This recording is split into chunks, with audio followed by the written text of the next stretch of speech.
ಎಲ್ಲರಿಗೂ ನಮಸ್ಕಾರ. ಇವತ್ತಿನ ಒಂದು ವಿಡಿಯೋದಲ್ಲಿ ರಾಹು ಇರುವಂತ ಒಂದು ಭಾವದ ಪ್ರಕಾರ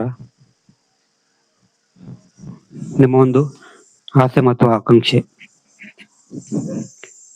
ರಾಹು ಯಾವುದೇ ಮನೆಯಲ್ಲಿದ್ದಾಗ ಅದು ನಿಮಗೆ ನಿಮ್ಮ ಆಸೆ ಮತ್ತು ಆ ಮಾತುಕಾಂಕ್ಷೆಯನ್ನ ದ್ವಿಗುಣ ಮಾಡುತ್ತೆ, ಅಂದ್ರೆ ಹೆಚ್ಚು ಮಾಡ್ತದೆ. ಅದು ಯಾವ ರೀತಿ ಆಗುತ್ತೆ ಅಂತ ಈ ವಿಡಿಯೋದಲ್ಲಿ ಡೀಟೇಲಾಗಿ ತಿಳ್ಕೊಳ್ಳೋಣ. ಸಾಮಾನ್ಯವಾಗಿ ರಾಹು ಏನಾದರೂ ಲಗ್ನದಲ್ಲಿದ್ದಾಗ, ಇದು ಲಗ್ನ ಆಗಿ ಇಲ್ಲಿ ಏನಾದರೂ ಲಗ್ನದಲ್ಲಿದ್ದಾಗ ನಿಮ್ಮ ಮೇಲೆ ನಿಮಗೆ ತುಂಬಾ ಒಂದು ಮಾತುಕಾಂಕ್ಷೆ ಇರ್ತದೆ. ಏನಾದರೂ ಸಾಧನೆ ಮಾಡಬೇಕಂತ ತುಂಬಾ ಒಂದು ಆಸೆ ಇರ್ತದೆ. ಎರಡನೇ ಮನೆಯಲ್ಲಿ ಏನಾದರೂ ರಾಹು ಇದ್ದಾಗ ಹಣ ಸಂಪಾದನೆ ಮಾಡಲಿಕ್ಕೆ ತುಂಬಾ ಒಂದು ಮಾತುಕಾಂಕ್ಷೆ ಇರ್ತದೆ. ನಿಮಗೆ ಹಣ ಸಂಪಾದನೆ ಮಾಡಲಿಕ್ಕೆ ತುಂಬಾ ಒಂದು ಆಸೆ ಆಕಾಂಕ್ಷೆ ಇರ್ತದೆ. ಮತ್ತೆ ಫ್ಯಾಮಿಲಿ ಬಗ್ಗೆ ಕೂಡ ತುಂಬಾ ಒಂದು ಆಸೆ ಆಕಾಂಕ್ಷೆ ಇರ್ತದೆ. ಫ್ಯಾಮಿಲಿ ಗ್ರೋತ್ ಬಗ್ಗೆ ಕೂಡ ತುಂಬಾ ಆಸೆ ಆಕಾಂಕ್ಷೆ ಇರ್ತದೆ. ಮೂರನೇ ಮನೆಯಲ್ಲಿ ಏನಾದರೂ ರಾಹು ಗ್ರಹ ಇದ್ರೆ ನೆರೆಹೊರೆಯವರ ಪ್ರತಿ ತುಂಬಾ ಒಂದು ಆಸೆ ಆಕಾಂಕ್ಷೆ ಇರ್ತದೆ. ನಿಮ್ಮ ನೆರೆಹೊರೆಯವರ ಪ್ರತಿ ತುಂಬಾ ಒಂದು ಆಸೆ ಆಕಾಂಕ್ಷೆ ಇರ್ತದೆ. ಮತ್ತೆ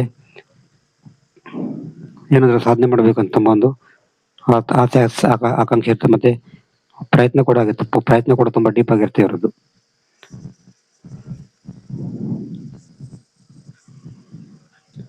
ನಾಲ್ಕನೇ ಮನೆಯಲ್ಲಿ ಏನಾದರೂ ರಾಹು ಗ್ರಹ ಇದ್ರೆ ನಿಮ್ಮ ತಾಯಿಯ ಪ್ರತಿ ತುಂಬಾ ಆಸೆ ಆಕಾಂಕ್ಷೆ ಜಾಸ್ತಿ ಇರ್ತದೆ. ನಿಮಗೆ ಎಜುಕೇಶನ್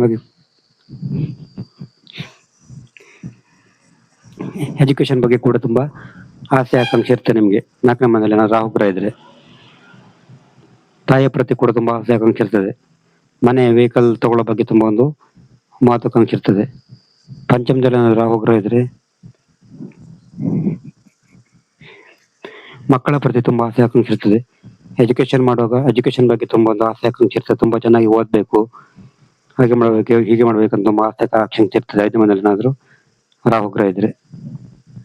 ಮತ್ತೆ ಪ್ರೇಮದಲ್ಲಿ ಕೂಡ ಲವ್ ಆದ್ರೆ ಅದ್ರಲ್ಲೂ ಕೂಡ ಆಸೆ ಆಕಾಂಕ್ಷೆ ಇರ್ತದೆ. ಆರನೇ ಮನೆಯಲ್ಲಿ ಏನಾದ್ರು ರಾಹು ಗ್ರಹ ಇದ್ರೆ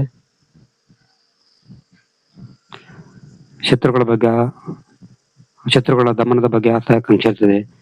ಮತ್ತೆ ಕೆರಿಯರ್ ಅಲ್ಲಿ, ವೃತ್ತಿಯಲ್ಲಿ ಕೂಡ ತುಂಬಾ ಆಸೆ ಆಕಾಂಕ್ಷೆ ಇರ್ತದೆ. ಏಳನೇ ಮನೆಯಲ್ಲಿ ಏನಾದ್ರು ರಾಹು ಗ್ರಹ ಇದ್ರೆ ಸಂಗಾತಿಯ ಪ್ರತಿ ತುಂಬಾ ಆಕಾಂಕ್ಷೆ ಇರ್ತದೆ. ಸಾರ್ವಜನಿಕ ಜೀವನದಲ್ಲಿ ಕೂಡ ಮತ್ತೆ ಬಿಸ್ನೆಸ್ ವ್ಯವಹಾರದಲ್ಲಿ ಕೂಡ ಆಸೆ ಆಕಾಂಕ್ಷೆ ತುಂಬಾ ಇರ್ತದೆ. ಎಂಟನೇ ಮನೆಯಲ್ಲಿ ಏನಾದ್ರು ರಾಹು ಗ್ರಹ ಇದ್ರೆ ರಹಸ್ಯ ವಿಷಯಗಳ ಬಗ್ಗೆ ಆಸೆ ಆಕಾಂಕ್ಷೆ ಜಾಸ್ತಿ ಇರ್ತದೆ ಅವರಿಗೆ. ಒಂಬತ್ತನೇ ಮನೆಯಲ್ಲಿ ಏನಾದ್ರು ರಾಹು ಗ್ರಹ ಇದ್ರೆ ಧಾರ್ಮಿಕ ವಿಷಯಗಳ ಬಗ್ಗೆ ಆಸೆ ಆಕಾಂಕ್ಷೆ, ತುಂಬಾ ಸೀಕ್ರೆಟ್ ಸ್ಟಡಿ ಬಗ್ಗೆ ತುಂಬಾ ಆಸೆ ಆಕಾಂಕ್ಷೆ ಇರ್ತದೆ. ಮತ್ತೆ ಲಾಂಗ್ ಟ್ರಾವೆಲ್ ಬಗ್ಗೆ ತುಂಬಾ ಕೂಡ ಆಕಾಂಕ್ಷೆ ಇರ್ತದೆ. ಹತ್ತನೇ ಮನೆಯಲ್ಲಿ ಏನಾದ್ರು ರಾಹು ಗ್ರಹ ಇದ್ರೆ ವೃತ್ತಿ ಬದುಕಿನಲ್ಲಿ ತುಂಬಾ ಆಸೆ ಆಕಾಂಕ್ಷೆ ಇರ್ತದೆ ಅವರಿಗೆ. ಸಾರ್ವಜನಿಕ ಜೀವನದಲ್ಲಿ ಕೂಡ ಆಸೆ ಆಕಾಂಕ್ಷೆ ಜಾಸ್ತಿ ಇರ್ತದೆ. 11ನೇ ಮನೆಯಲ್ಲಿ ರಾಹು ಗ್ರಹ ಇದ್ರೆ ಸ್ನೇಹಿತರ ವಿಷಯದಲ್ಲಿ ತುಂಬಾ ಆಸೆ ಆಕಾಂಕ್ಷೆ ಇರ್ತದೆ ಅವರಿಗೆ. ಬಿಸ್ನೆಸ್ ಅಲ್ಲಿ ಕೂಡ ತುಂಬಾ ಆಸೆ ಆಕಾಂಕ್ಷೆ ಇರ್ತದೆ. 12ನೇ ಮನೆಯಲ್ಲಿ ರಾಹು ಗ್ರಹ ಇದ್ರೆ ವಿದೇಶ ಪ್ರಯಾಣದ ಬಗ್ಗೆ ಆಸೆ ಆಕಾಂಕ್ಷೆ ಜಾಸ್ತಿ. ದೂರದ ಸ್ಥಳಗಳ ಬಗ್ಗೆ ಆಸೆ ಆಕಾಂಕ್ಷೆ ಇರ್ತದೆ. ಇದು ರಾಹು ವಿವಿಧ ಭಾಗಗಳಲ್ಲಿ ಇದ್ದಾಗ ಒಂದು ಕೊಡುವಂತ ಒಂದು ಆಸೆ ಆಕಾಂಕ್ಷೆ.